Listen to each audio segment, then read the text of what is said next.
Le pape François fend la foule, place Millau, toute une île, tout un peuple entre en communion.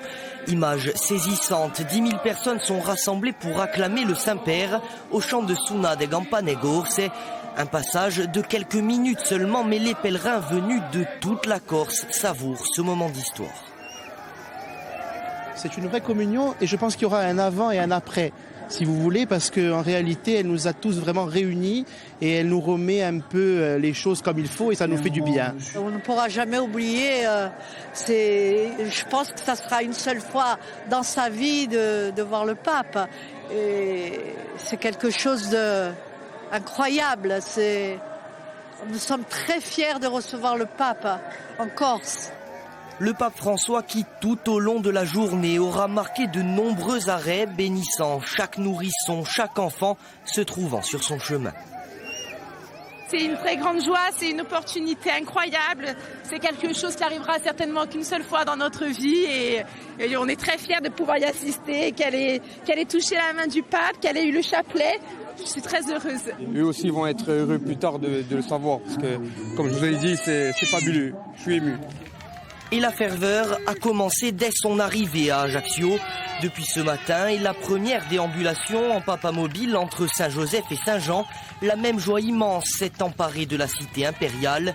Ici, beaucoup n'ont pas obtenu le précieux sésame permettant d'accéder au Casone ou à la place Millau, mais ont tenu à venir apercevoir le pape sur son passage.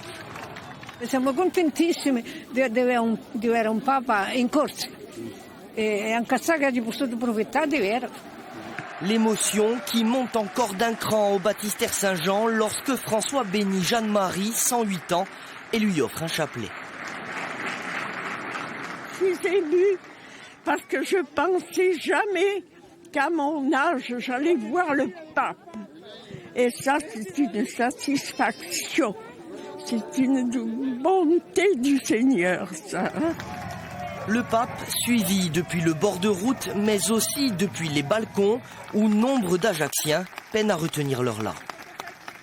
Beaucoup d'émotions. D'ailleurs, je suis encore émotionnée maintenant. Tu vois, je n'ai pas pu me retenir mes larmes. Et je suis très émue.